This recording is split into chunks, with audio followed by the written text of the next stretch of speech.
Rubén es un periodista especializado en todos los asuntos migratorios. Muy buenas tardes, Rubén, y gracias por atendernos. Buenas tardes, Xavier, un placer. Está cambiando mucho, ¿no? Hemos visto ya varias decisiones en Reino Unido, con un acuerdo que tienen firmado con Ruanda para ir mandando para allá la inmigración ilegal que vayan capturando en territorio británico, este giro tan significativo de Francia. Hay otros países que también han adoptado medidas, Dinamarca, Suecia, Noruega, en fin, algo está cambiando en Europa. Sí, sin lugar a dudas hay un cambio de tendencia total, un cambio de tendencia pues motivado por la deriva que están experimentando muchos de estos países europeos, y están viendo cómo la inmigración entendida como se está planteando en estos momentos, ilegal, desbordada y con todas estas características, pues no hace bien a las estructuras sociales y suponen un riesgo para la seguridad de los Estados europeos. Entonces, obviamente, parece que hay un despertar, ¿no? Lo que tenemos que evaluar ahora si ese despertar está llegando a tiempo, porque muchos países como Francia se están acercando a pasos agigantados desde hace años a un punto de no retorno, ¿no? Hacia la gestión de todos los problemas que está conllevando la inmigración ilegal en este país. Ahora se habla también del pacto migratorio de la Unión Europea. A nivel global, un pacto europeo, yo no guardo muchas esperanzas, ¿no? Porque ya vimos también el pacto de Marrakech en lo que terminó, ¿no? Que abogaba también por una serie de planteamientos que luego no se han llevado a ejecución.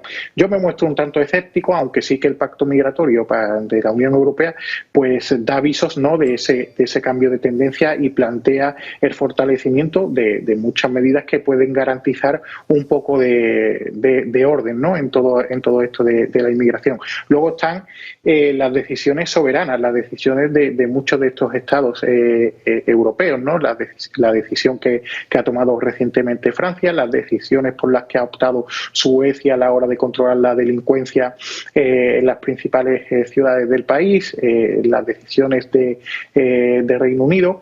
Esas sí las aplaudo, porque siempre voy a aplaudir eso, ¿no? Decisiones desde la soberanía, ¿no? Decisiones soberanas de los Estados miembros. Lo que no se puede hacer es que desde Bruselas se trate de imponer cómo debe comportarse cada país frente a la inmigración ilegal, porque cada uno tiene unas características propias. Por ejemplo, España, Italia y Grecia sufren una gran presión migratoria por vía marítima, algo que no ocurre en países como Alemania, como Bélgica. También entre España, Italia y Grecia pues también hay pequeñas diferencias. Por ejemplo, España tiene graves problemas a la hora de controlar toda esa presión migratoria por vía marítima. Tenemos el ejemplo de la provincia de Almería, donde llegan anualmente una media de 400, 500 embarcaciones, y donde las fuerzas y cuerpos de seguridad del Estado no pueden absorber toda esa inmigración, y hay muchos de estos inmigrantes que entran ajenos a todo tipo de control policial. Entonces, querer gestionar desde Bruselas todo esto con todas las características propias de cada Estado europeo, a mí se me antoja un tanto complejo. Además, Rubén, el pacto es, como casi todo en Europa, un ejemplo de complejidad. Se establece un sistema de multas, de compensaciones por no aceptar una especie de reparto de esos inmigrantes ilegales. Esto, ¿tú lo ves como lo veo yo? Es un poco, lo imposible. Sí, los estados del norte pagan la multa y los estados del sur absorben el problema. Poco más que se puede decir así.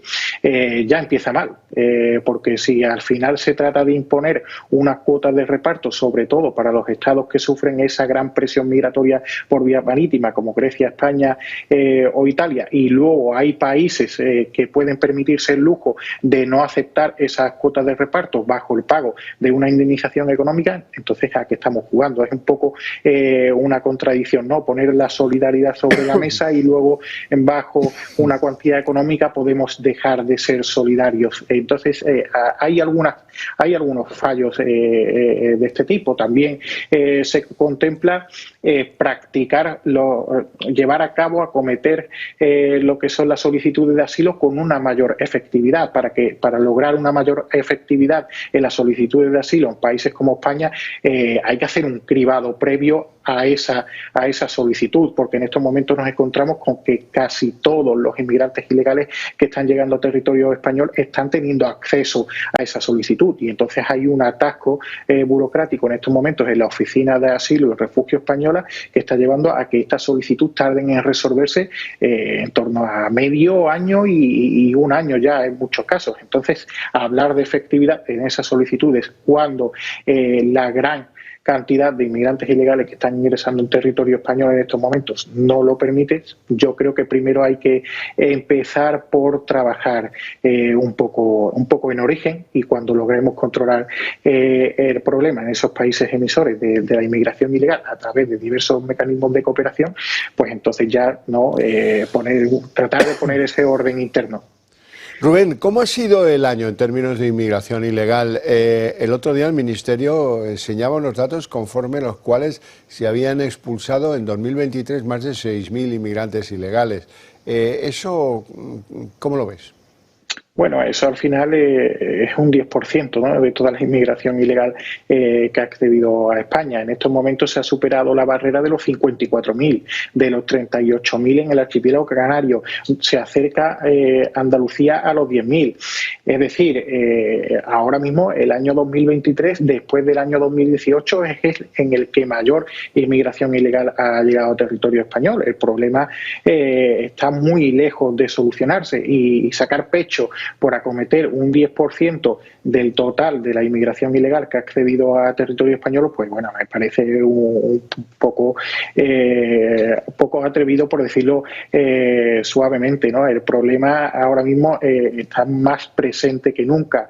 Tenemos estos últimos meses, estamos viendo lo que ha sucedido en Canarias. La presión migratoria desde el norte de Marruecos hacia costas andaluzas sigue estando presente. También cuando las condiciones meteorológicas son favorables, desde Argelia sigue partiendo inmigración ilegal con destino a Almería, región de Murcia y Baleares. El problema sigue estando ahí, y insisto, después del año 2018, este 2023 es uno de los peores desde que se contabilizan datos.